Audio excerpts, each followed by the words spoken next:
Hey everybody, welcome back to my channel.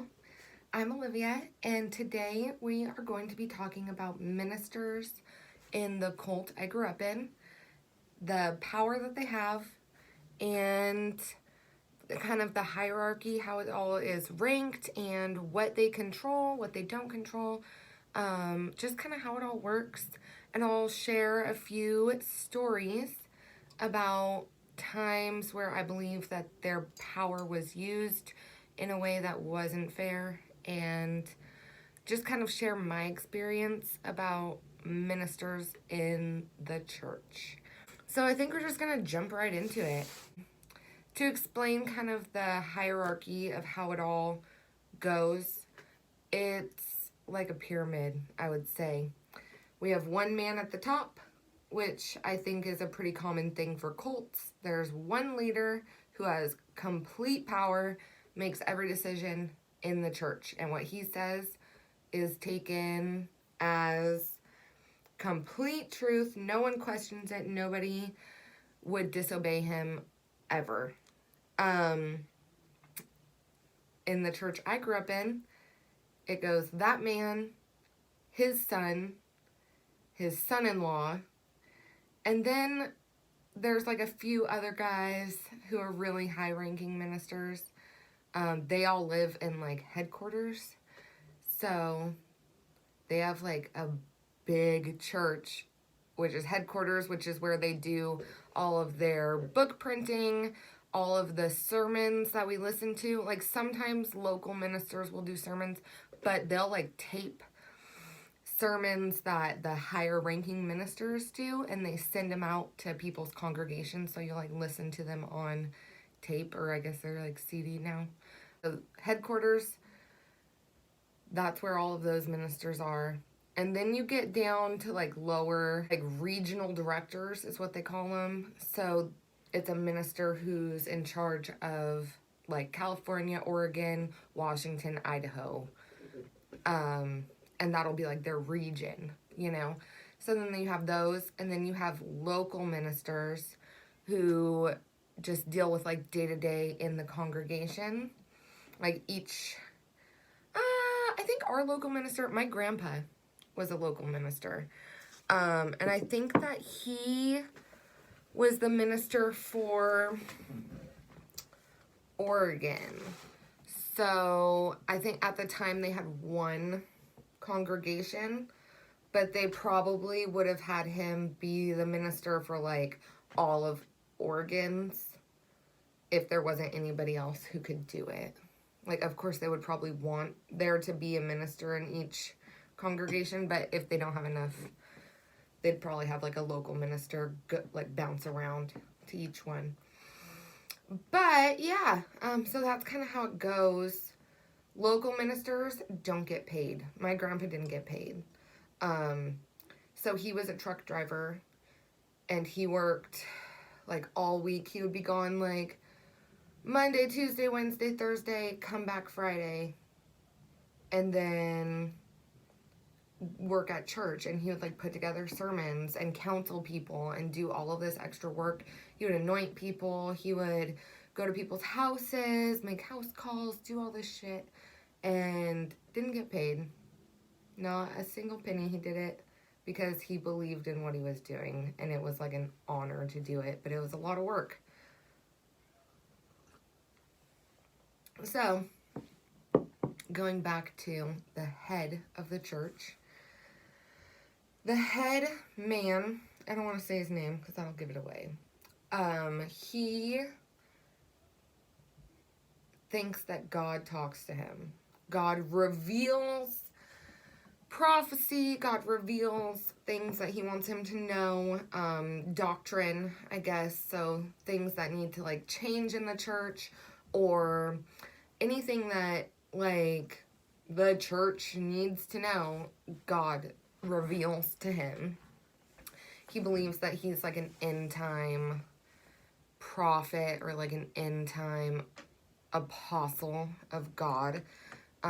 So everybody takes what he says and completely believes it 100%. If he told everybody to drink fucking poison Kool-Aid, they would do it 100%. They believe everything he says. My mom has like framed pictures of him in her house, like on her wall, like he's part of her family. It's like we're living in North Korea. Like, she has him and then the guy that was before him, because the church has been around for quite a while. That guy died. She has him and then this other guy, and they're like up with pictures of her babies on the walls. So people revere him like he's like Jesus. Like, and we don't have pictures of Jesus in our house. So to have a picture of him, it's crazy. Like, people love him, they respect him. They think that he is like the greatest thing that ever happened, that he is God's man and his word is truth, and they just eat it up. It's like having a picture of Jesus on your wall, because they believe that he's literally like an end time prophet. So that's that. And then just so you guys understand, and his son is next in line. His son-in-law is third.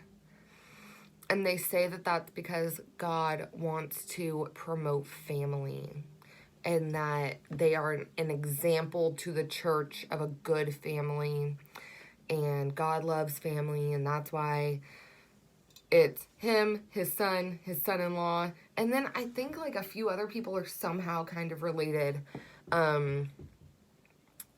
Yeah. And they say that it's just because God loves family, but whatever. They're sharing the wealth. Yeah, and they all are in headquarters. They're like the highest ranking ministers. But even like day-to-day ministers, like local ministers in the congregation, have a lot of power.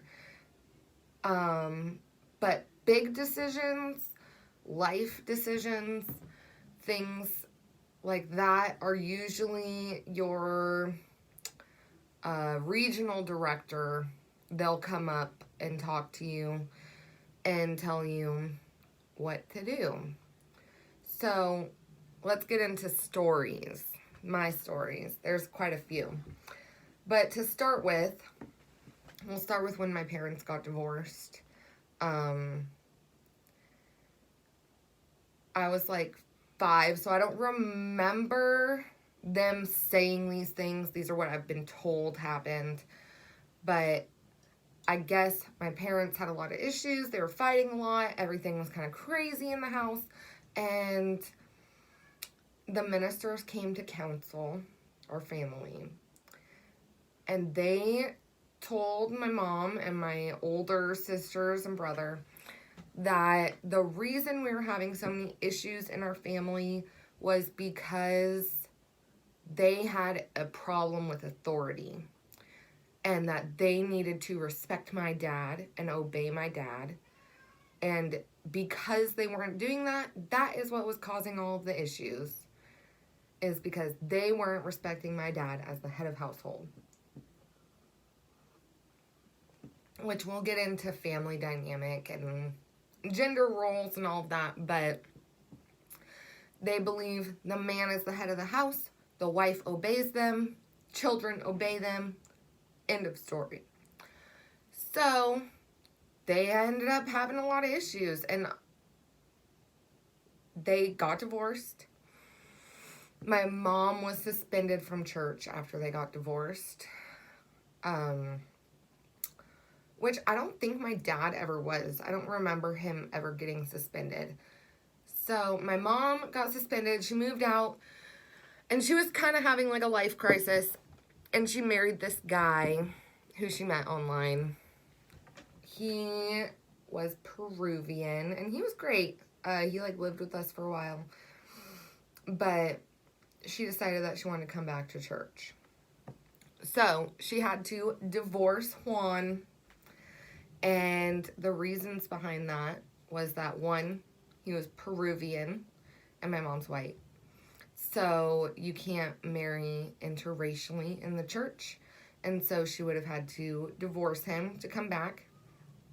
2, in the church's eyes, my mother was bound to my dad, which means that you got married, you told God, you committed to God that you were going to be with this person forever. So God still holds you accountable for that. In the eyes of God, you are bound to that person. My mom was bound to my dad. So until my dad, either 1, got remarried, 2, left the church, or 3, died, my mom couldn't date or couldn't marry anybody else. So to come back to church, since she was bound to my dad, she had to divorce her new husband. And she did it. She divorced him, had him move out, which, let me tell you, he moved in with us from Washington, D.C. He brought his sick old mother to live with us from Washington, D.C., committed to my mother. And because they told her to divorce him, she divorced him to come back. And then, because my mom and dad were divorced, they didn't want anyone in the congregation to, like, know. Like, obviously people would know, but, like, new people, they didn't want to show that, like, that kind of stuff happens in the church. So, they told my mom that if she wanted to come back to church, she couldn't go to our local church. She would have to drive down to Salem, Oregon from Tacoma every Saturday to go to church down in Salem, because it was the next closest congregation. So my mom drove to Salem every weekend. They didn't tell my dad he had to drive to Salem. They didn't tell my dad and her that they could alternate or switch weekends. It was my mom, if she wanted to come to church, she would have to drive to Oregon.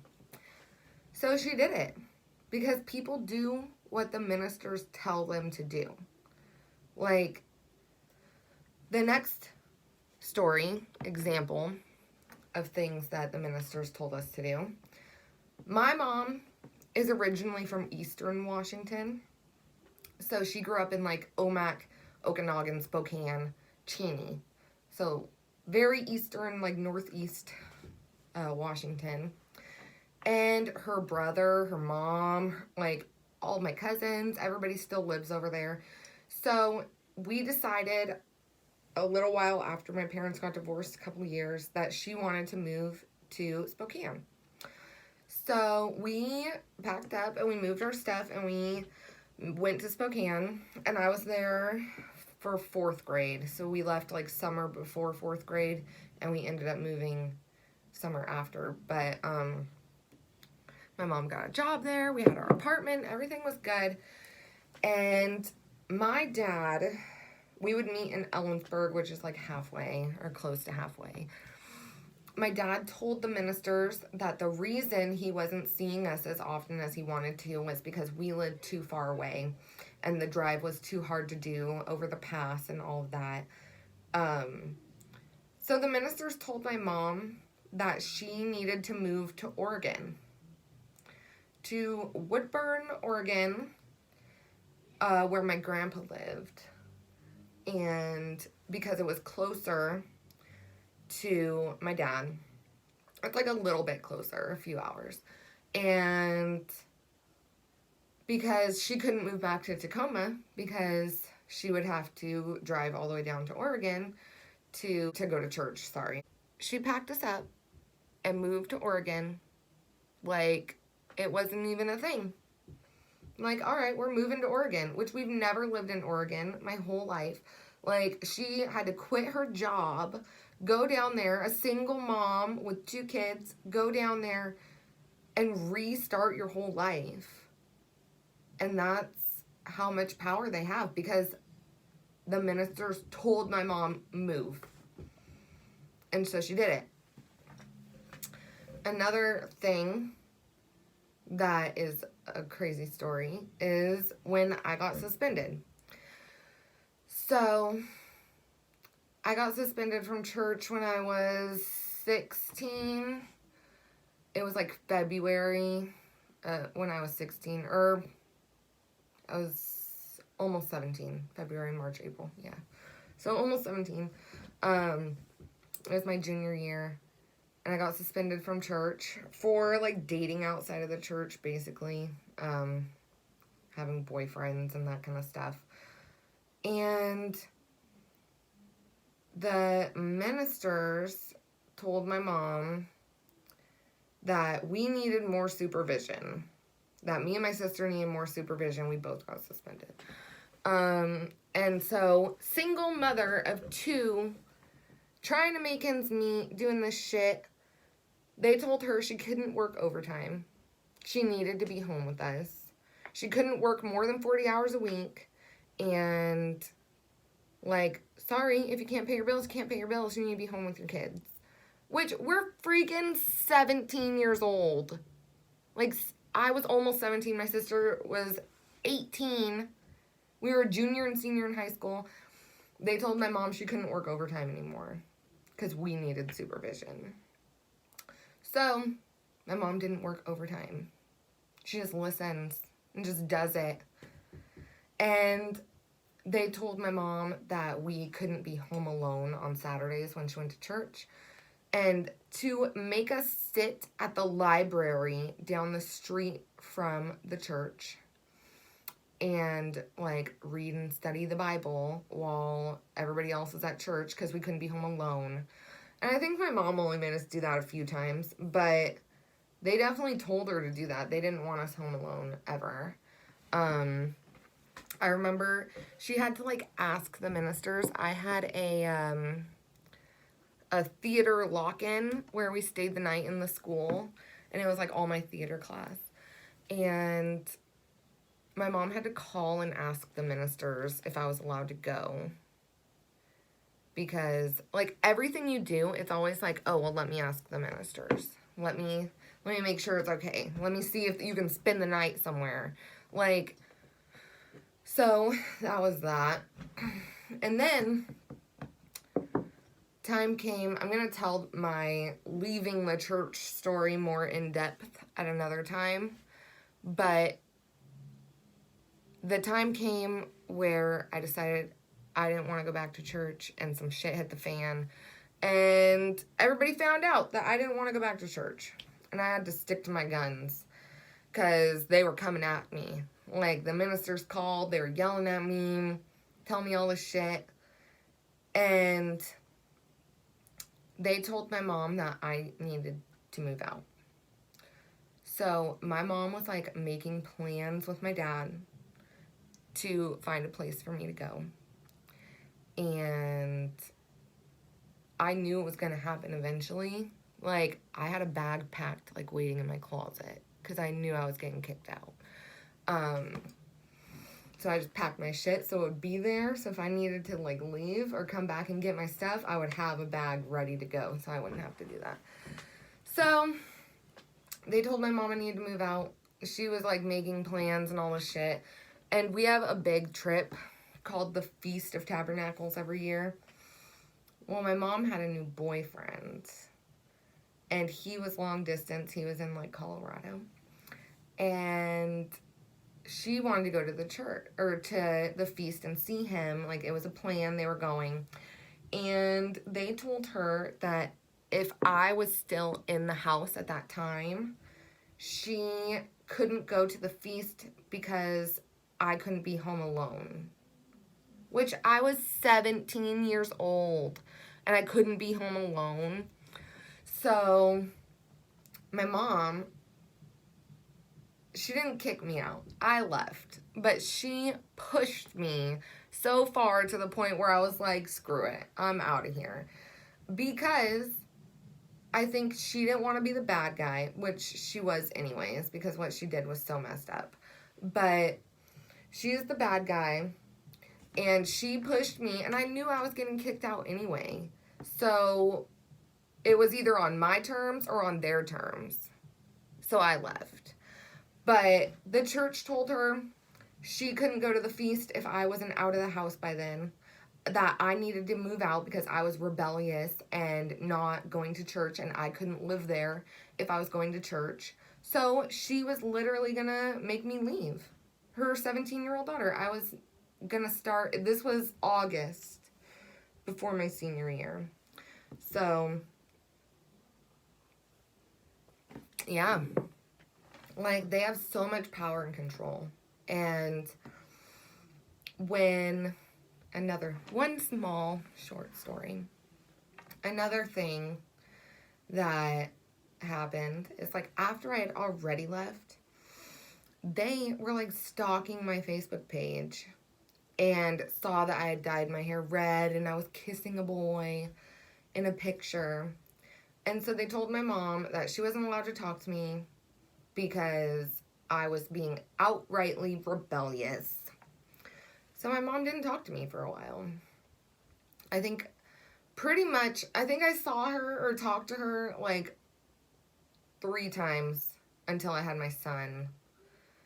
And then even then, it's like very few and far between. But if the ministers tell you, kick your child out, people will kick them out.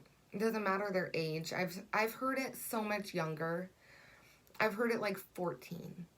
I've heard it like, your child is rebellious. You need to take all of their stuff out of their room.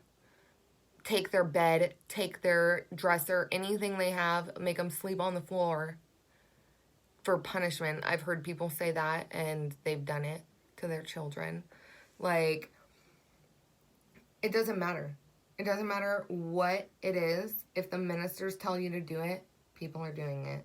We moved. We uprooted our life. My mom quit her job. She divorced a man that she loved. She drove 3 hours, 3.5, 4 hours there. 3 hours there, 3 hours back to Salem for who knows how long to go to church. Like, if the ministers tell you something, like, you have to do it. And people do it because they're afraid of getting kicked out of the church, which would probably happen. The ministers have so much power. Complete power. 100%. Like, it's crazy. I know there's more stories too. I just can't think of them. Those are like the big ones in my life that happened. But there's even like little things. Like, little tiny things about like the way you dress or your hair or this or that or your earrings. Like, little tiny things. And it makes people feel completely controlled and completely powerless. Your whole life is run by the ministers. Like, big life decisions, no one makes them without counseling a minister. It's never up to you. And if they tell you no, it's even so much so that if people want to get married and for some reason the minister tells you no, they don't get married. Like, I heard of somebody, it was my sister, my freaking sister. Her and her husband met in college. They loved each other in the church's college. Let me tell you that. They met in the church's college and wanted to get married. And they were both young, like in their 20s, like mid-20s.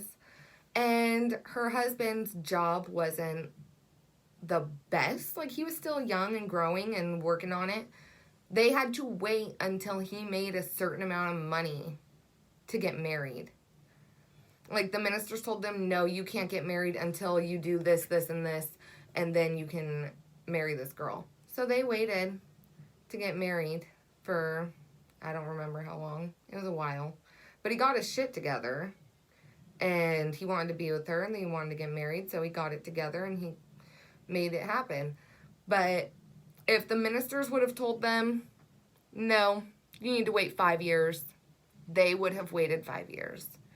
If they told them, no, for some reason, you guys aren't a good match and that's not going to work and we don't recommend you get married, they wouldn't have gotten married. Because that's how much power they have over your life. Like, down to how you raise your kids and who you marry. It's 100% controlled by the ministry. So, that's all I have for today. I don't know if I'll think of any more stories. If you guys have any questions or want to make any comments, let me know how you liked the video. Please leave a comment in the comment section. I would love to hear your feedback. Also, like and subscribe. Like it, subscribe it, push the notification bell so you get notified when I post my next video. I'm going to post some really good ones. I have a lot of interesting topics to cover, and I would love for you guys to hear them. So, thanks for tuning in with me. Hope you enjoyed hearing about ministers and the power they have, and I want to see you here next time. Have a good day, guys.